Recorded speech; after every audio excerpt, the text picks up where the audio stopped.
माननीय मुख्यमंत्री महोदयांच्या व्हिजनमधून 100 दिवसांचा जो कृती आराखडा देण्यात आला होता त्याची सांगता 16 एप्रिल रोजी झाली आणि त्यानंतर सर्व प्रकारचे जे शासनाचे डिपार्टमेंट्स आहेत त्यांचं मूल्यमापन हे केंद्र शासनामार्फत जी त्रयस्थ संस्था आहे QC आहे त्यांच्या मार्फत हे करण्यात आलं आणि त्याचा रिझल्ट हा 1 मे महाराष्ट्र दिन आणि कामगार दिनाच्या दिवशी आज जाहीर करण्यात आला।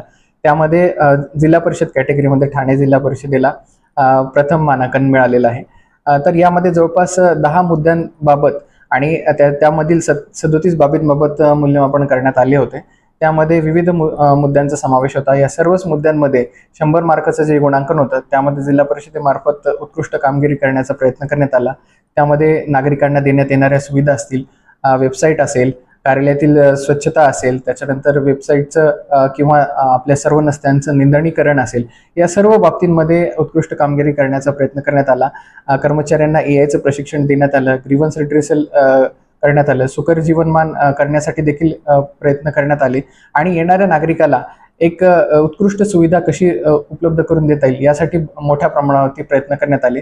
यामध्ये आम्हाला माननीय मुख्यमंत्री महोदय असतील, दोन्ही उपमुख्यमंत्री महोदय असतील आणि इतर सर्व आमचे वरिष्ठ अधिकारी असतील यांचं मार्गदर्शन वेळोवेळी प्राप्त झालेलं आहे आणि माझ्या सर्व टीमनी, ठाणे जिल्हा परिषदेतील सर्व टीमनी, त्यामध्ये HOD आणि सर्व अधिकारी कर्मचारी यांनी उत्कृष्ट काम हे 100 दिवसांमध्ये केलेलं आहे आणि त्याचीच फलनिष्पत्ती म्हणून आपल्याला हे मानांकन प्राप्त झालेलं दिसून येत आहे।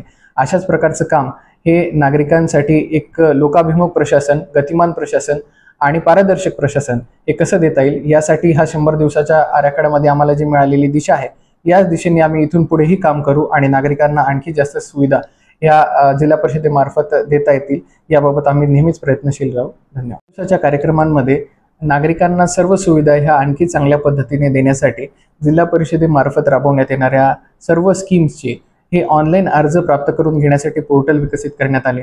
त्यानंतर आपण ज्या प्रकारचे सर्टिफिकेटचे जे सुविधा देतो, 7 प्रकारचे सर्टिफिकेट्स हे पंचायत विभागामार्फत दिले जातात आणि इतर प्रकारच्या ज्या राईट टू सर्व्हिसमध्ये सर्व्हिसेस दिल्या जातात या सर्व सर्व्हिसेस या ऑनलाईन देण्यासाठी आपण डोअर स्टेप डिलिव्हरी हा उपक्रम सुरू केला।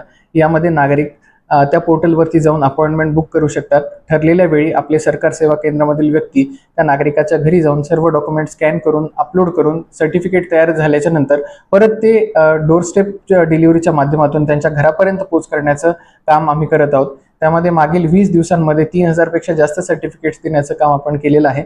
अशा प्रकारचे विविध इनिशिएटिव्ह आपण घेतलेले आहेत। त्यामध्ये CSR पोर्टलची तयार करणे असेल, त्याच्यानंतर EHRMS हा आपल्या कर्मचाऱ्यांसाठी जवळपास जिल्हा परिषदेमध्ये 5000 पेक्षा जास्त कर्मचारी असतात, त्यांची वेगवेगळे ग्रीव्हन्सेस असतात आणि वर्षभरामध्ये विविध कॅलेंडरच्या माध्यमातून त्यांच्या सर्व सेवाविषयक बाबी पूर्तता करणे आवश्यक असते। EHRMS या पोर्टलच्या माध्यमातून या सर्व ग्रीव्हन्सेस आपण या सर्व 5000 लोकांसाठी आपण निराकरण करण्याचा प्रयत्न करत आहोत। त्यानंतर आपण ब्लॉक फॅसिलिटेशन कमिटीच्या माध्यमातून आपल्याला जे प्राप्त होणारे ग्रीव्हन्सेस आहेत हे तालुका आणि गाव स्तरावरतीच कसे निकाली काढता येतील यासाठी कटिबद्ध होऊन प्रयत्नशील आहोत।